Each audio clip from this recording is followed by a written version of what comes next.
नमस्कार दोस्तों, आपका स्वागत है तगोरे स्मार्ट लर्निंग चैनल पर। आज हम लेकर आए हैं हिंदी साहित्य के महान लेखक मुंशी प्रेमचंद की अमर कहानी पंच परमेश्वर। यह कहानी है सच्चे न्याय, इंसानियत और दोस्ती की असली परीक्षा की। तो आइए सुनते हैं पूरी कहानी, दिल से, भावना से और पूरी सच्चाई के साथ। बहुत समय पहले की बात है। एक छोटे से भारतीय गांव में रहते थे दो मित्र, अलगू चौधरी और जुम्मन शेख। दोनों की दोस्ती इतनी गहरी थी कि गांव के लोग उनकी मिसाल देते थे। दोनों एक दूसरे के सुख दुख में साथ खड़े रहते। उनकी यह दोस्ती सालों तक बनी रही। पर कहते हैं, वक्त के साथ हर रिश्ता एक परीक्षा से गुजरता है, और यह परीक्षा दोनों की जिंदगी में जल्द ही आने वाली थी। गांव में ही जुम्मन की एक बूढ़ी खाला रहती थी। उनकी कोई औलाद नहीं थी। उन्होंने अपनी सारी जमीन जायदाद जुम्मन के नाम कर दी थी, इस शर्त पर कि जुम्मन और उसकी पत्नी उनकी जिंदगी भर देखभाल करेंगे। शुरू में सब ठीक चला। खाला का सम्मान था, उन्हें समय पर खाना मिलता था। पर धीरे धीरे सब बदल गया। अब घर में खाला को बोझ समझा जाने लगा।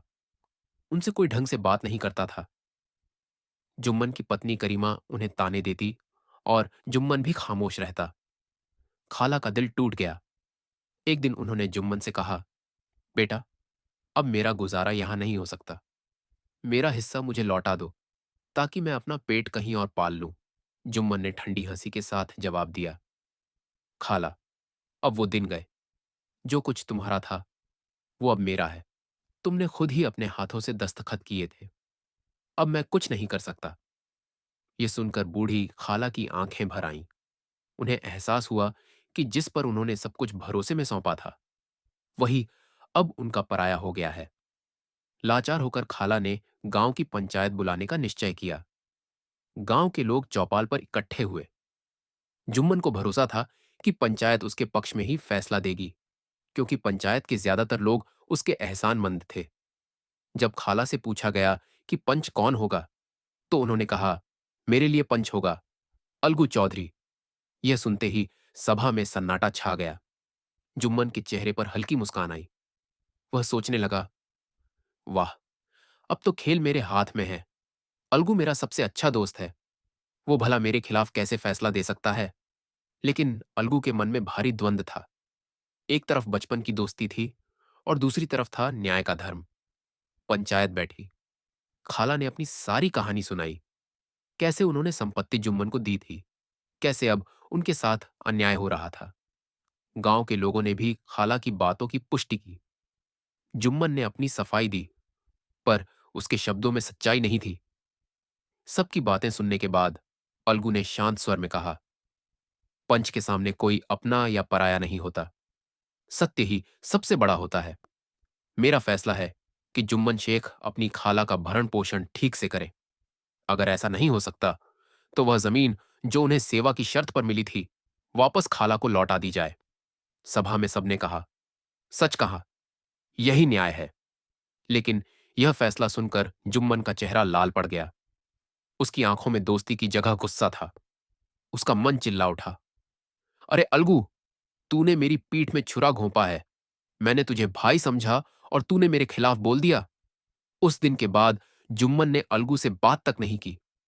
अब दोनों एक दूसरे से कटने लगे। कभी किसी सभा में मिल जाते तो नजरें चुरा कर निकल जाते। गांव के लोग कहते, इनकी अटूट जोड़ी अब बिखर गई।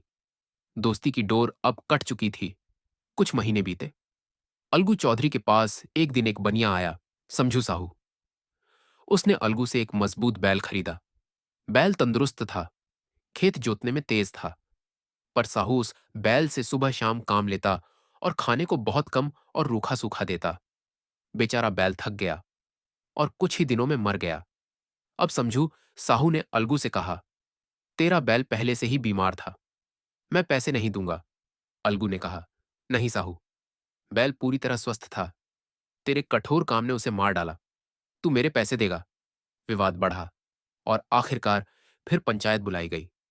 समझू साहू से जब पूछा गया कि वह किसे पंच चुनना चाहता है, तो उसने कहा, जुम्मन शेख। गांव में हलचल मच गई। समझू साहू जानता था कि जुम्मन शेख अब अलगू चौधरी का दुश्मन बन चुका है। सबको लगा अब जुम्मन बदला लेगा। अलगू का चेहरा पीला पड़ गया। वह समझ गया था कि उसका पुराना मित्र अब दुश्मन की तरह न्याय करेगा। पंचायत बैठी। गांव वाले जमा हुए। जुम्मन पंच के आसन पर बैठा।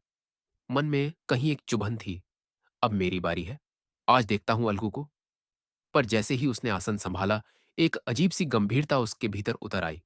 उसे लगा मानो कोई आवाज कह रही हो, अब तू पंच है, परमेश्वर का रूप है। यहां न तेरा गुस्सा चलेगा, न तेरा बदला। गवाह बुलाए गए। किसी ने कहा बैल पहले से कमजोर था।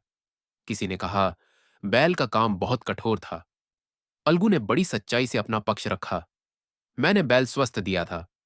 उसकी मौत अत्यधिक काम से हुई है। जुम्मन ने सब सुना, हर शब्द को तौला। उसके भीतर दो आवाजें लड़ रही थीं। एक कह रही थी, अब बदला ले।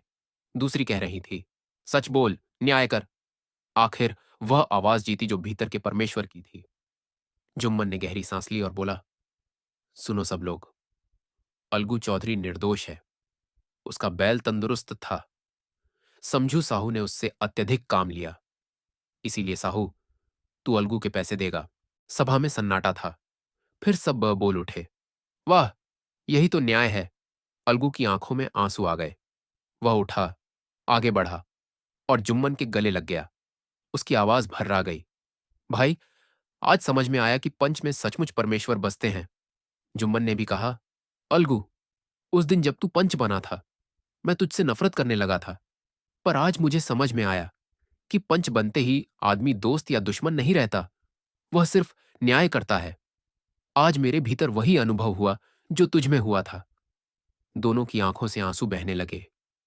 दोस्ती की दीवार जो टूट गई थी, वह उस दिन फिर से बन गई, पहले से भी मजबूत। दोस्तों, पंच परमेश्वर की यह कहानी हमें यही सिखाती है कि जब मनुष्य निष्पक्ष होकर सच के आधार पर निर्णय लेता है, तो उसके भीतर परमेश्वर बोलता है। दोस्ती, रिश्ता, स्वार्थ, सब कुछ उस न्याय की रोशनी में गौण हो जाता है। न्याय वही है जिसमें किसी का पक्ष नहीं, सिर्फ सत्य का पक्ष हो। यदि आपको यह कहानी पसंद आई हो, तो टैगोर स्मार्ट लर्निंग चैनल को लाइक, शेयर और सब्सक्राइब करें, जहां हम लाते हैं हिंदी साहित्य की महान कहानियां, पूरे भाव, सच्चाई और जीवन के संदेश के साथ।